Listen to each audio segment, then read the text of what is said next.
everyone, it's Shel C from PaperOcotilloStudio, and I am finishing up my prompts for hashtag AJOS AbstractAugust because it is the last day of August and I've been slacking and I haven't been getting anything done. And so I figured the only thing I really want to do is gel print. I love gel printing and I know everyone else loves gel printing and people seem to like to watch me gel print. So I decided to finish up the few prompts that are left on my sheet for the month with doing gel printing.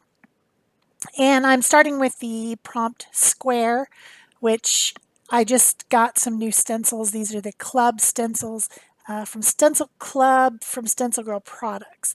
And in the club, when you join the club, you pay $25 a month or a little bit more if you're in another country besides the United States.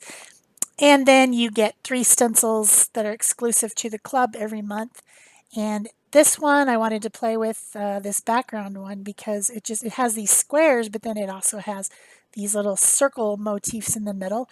I think it's really cool. It's kind of a grid, but it's not exactly a grid. And I wanted to play with it. So that's what I'm doing for squares. So I'm doing a technique that I call shadow. And the reason I call it that is because you end up getting these colored shadows, or if you use black and white, black shadows, or you could even do it with white and make it more like a halo. But the way that you do it is you put a color down and then you put a stencil over the top and you take a piece of scrap paper or whatever you're using and pull as much of that color out that you can through the holes in the stencil. It works best if it's a stencil that has a lot of wider spaces in it, like this one. And then you put a different color on. In this case, the first color was a yellow-green. The second color was a blue, which is like a darker color. And you remove that paint through the holes as well. You haven't taken the stencil off. You remove that paint through the holes, and then you don't do it quite as carefully, so that you leave a little bit of that paint, but not all of it. Then you pull off the stencil and you pick up all of that paint with a third color. And you end up with these shapes that have a halo of color around them, or a shadow of color around them. So I'm doing it again. The first color I put down was a violet, and then I pulled all that violet off through the holes. And then now I'm using multiple colors. I used a light blue and orange and kind of a warm yellowy peach color. And I'm pulling off some of that, which I did over the blue scratch paper that I had made, which ended up making another interesting print. Then I pulled the stencil off, and I'm going to pull all this up with white. And I'll end up with purple lines that have different colors around the shapes in a kind of shadow or halo effect. And it's interesting. It's a fun technique that I developed a while ago, and just has 3 steps. You can make it more crazy than that if you want, but my preferred method of gel printing is to build up all my layers on the plate and then pull it off at the end with a thin layer of paint that pulls all the paint off at once. So see, there's purple lines, and then there's all these other different colors. That's what it looks like if the first pull, that one's layered up. That one's the first one I did. And then this one just has some different shapes over the scratch paper pull that I did, which I thought was interesting. So there's those for the prompt square. And I did give you a couple close-ups so that you can see how that shadow or halo happens around the edges of the shapes on the stencil. I will be using all StencilGirl Products stencils today. I'm on their creative team, and so I have a lot of their stencils. So the next prompt I'm working on is cracked. And I had these 2 stencils that are similar to each other by the same designer, but one is the lines and the other one is the spaces in between the lines. See the difference there?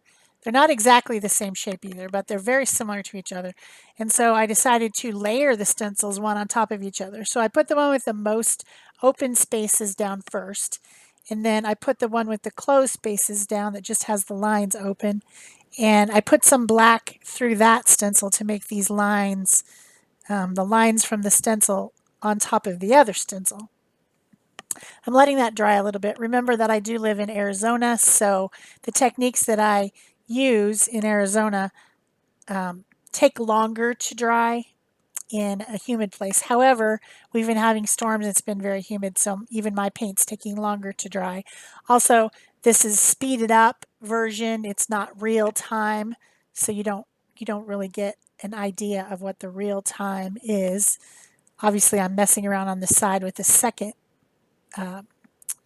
plate, my 6x6 plate, and instead of rolling the paint onto the 6x6, I just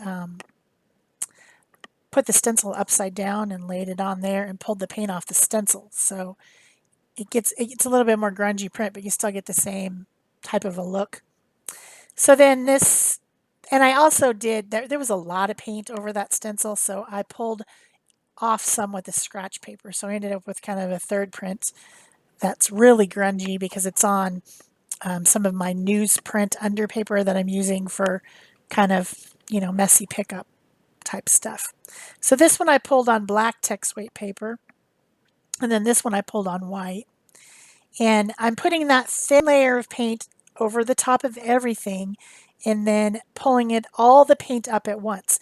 You do need to pull the paint. I think it works best if you pull it while it's still slightly wet. Don't wait overnight for it to dry like some people say, because that doesn't work for me. I get paper stuck to the plate when I do that. So I press it down really well. I give it a lot of pressure, whether it's with the heel of my hand or with the brayer over the back of the paper. I press hard to make sure that everything is in contact with everything else and all those layers of paint. But I don't wait until it's completely dry to pick it up. So now this one, the prompt is one color, and so I'm just going to do variations of one color, but I did want some interest to my print. So I put down a light pink, very light pale pink. It's called Light Rose from Amsterdam. Then I put down a stencil, pulled out the light rose paint, and then I put black over it. And this is going to give me that black shadow around the shapes. But I'm still going to do the whole thing with one color, which is variations of pink. So I put some medium pink, some kind of peachy pink, some magenta, some fluorescent pink. And these are all medium body student grade paints like Amsterdam tube paints or Liquitex Basics tube paints or Arteza tube paint. These aren't heavy body. That one was interesting too. That was just like a cleanup. I had pulled the black paint off and then I had too much paint on here. And so I just pulled a layer of it off over the black and it turned out kind of interesting as well. But then I put a layer of a shimmery Dyna, PBO Dyna iridescent paint to pull the whole thing up with. So I ended up getting some of the shimmers in there too, which it looks really cool. And that's all pink, so that's one color. That's the prompt one color. All different types of pinks and interesting lines and shapes. So then the next prompt I decided to tackle is drip. And I thought, what could I do with drip? Well, I can use alcohol inks. Alcohol inks on the gel plate, perfectly fine. They don't stain it. Some people are like, oh no, that's going to stain your plate. You know what? If something gets on your plate and you want to get it off, just use baby oil.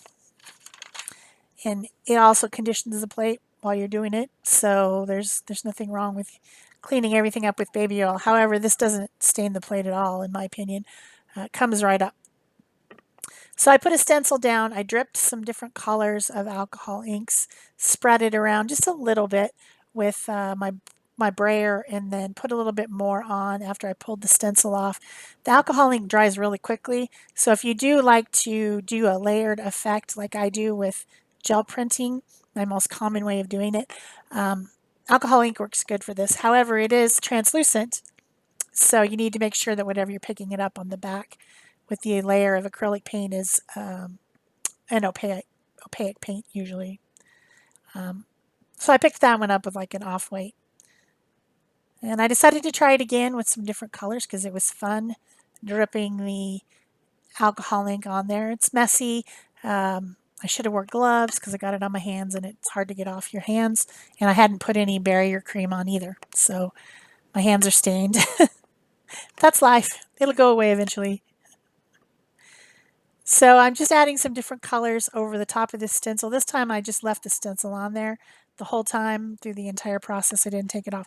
Stencils suck down to the plate really nicely, to the silicone. So it's you get good lines when you use stencils on gel plates. So then again, I used that off-white paint and pulled this up. This one turned out really cool. It's got like greens and blues, colors that I like, turquoise. And I thought that looked really neat with that same map type stencil. I think it's called Puerto Rico. I'll try to find all the stencils and link them in the description box below if I have time. So then I thought, dripping, I really wanted it to look like dripping, right? Yeah, I'm dripping the alcohol ink onto the plate, but also could I make it look drippy? So I got an even smaller plate, and I'm just putting some colors on and letting them drip down. This one I did a blot, and that was smart. I should have done it on the other one too, but it wasn't drying. It was just too wet, and I was impatient, and so I blotted it and then let it dry a little bit more, and I got a real watery look. It almost looks like watercolor. I'm going to be doing that some more because I thought it was really cool looking. I want to see if I can make it bigger. If I remember to do it some more, I'll do it some more. And so then I decided to try it again with some darker colors. And this time I didn't blot because I was trying to get the real shape of the drip. And this one I don't like as well at all. And you'll see it. I didn't pick it up right away because it wasn't drying. It was taking forever to dry. There was way too much ink on there, and it didn't dry down. So I'm going to give you the picture here. You can see that one down at the bottom. I don't like it as much, and you'll see why when I pull it. So I just left that one to dry, and I moved on to the next prompt, which was called separated. And I decided to try some masking tape and make it separated areas on my plate. This is my 6x6, and tearing the masking tape and putting it on there in kind of a grid to make areas that were separated. I wasn't thinking enough about this separated one, and the colors that I picked didn't help the situation at all. For one thing, I had too much paint of that off-white paint when I was trying to pull this other drippy one, and so I just decided to use that, and then I decided to put a stencil on there and pull some off. And yeah, that was cool, but it didn't help with the separated, and you'll see in the end. But here I am pulling off that other drippy one, and the reason I don't like it is because all the colors are too dark. I used 4 different colors on there. I used a teal, I used a green, but because the ink was so thick on there and I let it dry down like that instead of blotting it, I ended up with dark. It looks drippy though, so it definitely qualifies as drip, but it was just dark. So I'm continuing to mess around with this. I cleaned my stencil on my black underpaper, and I ended up cutting that piece out because it looked so cool. That was just the stencil cleanup with the purples and pinks on it with that cool circular stencil. So then I pulled off the tape, and I'm going for a dark color. I want the lines to be filled up with a dark color. As I was doing that, I figured out I was also making washi tape. So I put some on this. I just laid it there so that I could add a little bit more color to it. And then I'll just put that on some wax paper and save it with my washi tape to use sometime. Wasn't my intention, but that's what ended up with happening. So this purple color, this violet color that I used is not opaque. It is a translucent color. And so I ended up with way too much dark and not enough light on that separated piece. So then I tried to pick up the remainder of it for a ghost print because there was still some on there with a light color to see how that would look. And it didn't look as separated either. I was intending to have a very definite line of separation, and neither of them turned out that well, but they're still cool. I like them, and they do qualify as separated, so I guess I shouldn't worry about it. So then I decided to try it again. The plate's still dirty. I should have cleaned it, but I don't clean it. So then I thought, well, what if I make a dark area of separation in between? So I just put on 2 pieces of tape to make some lines, like, mask off lines. And I'm trying to add some pattern on there. This is the 4x4 stencil from the set that is the club. Remember I was telling you about the club, that square one at the beginning? You also get a 6x6 and a 4x4 when you join the club. And that one is the 4x4, the small club one. So I was just using it for pattern. It's got some diamonds and some squares on it. So then I added blue in the middle, and then I added some turquoise, and I was going for dark in the middle, light on the edges, but I didn't want it to be completely patternless, so I was adding a little bit of the color on the edges too, and then some copper. Just, messing around, trying to get a separated area on my print. Prints, by their nature, are abstract, so these definitely qualify as my AbstractAugust prompts, because you can't possibly get, well, I guess if you had something that had a flower, you could get something that was less abstracted on a print, but that's not usually what I do. I end up with pattern. So this is the last day of the month. I hope you enjoyed the challenge all month. The new Pick a Stick and mood boards will be coming out tomorrow. I'll probably have a vlog tomorrow. If you like this, give it a thumbs up. If you haven't subscribed already, do so. Share this if you want. Pin it on your Pinterest. So yeah, that was it for separated. And here's all the different ones that I made coming up here at the end. And that's it for me. Thanks. Bye-bye.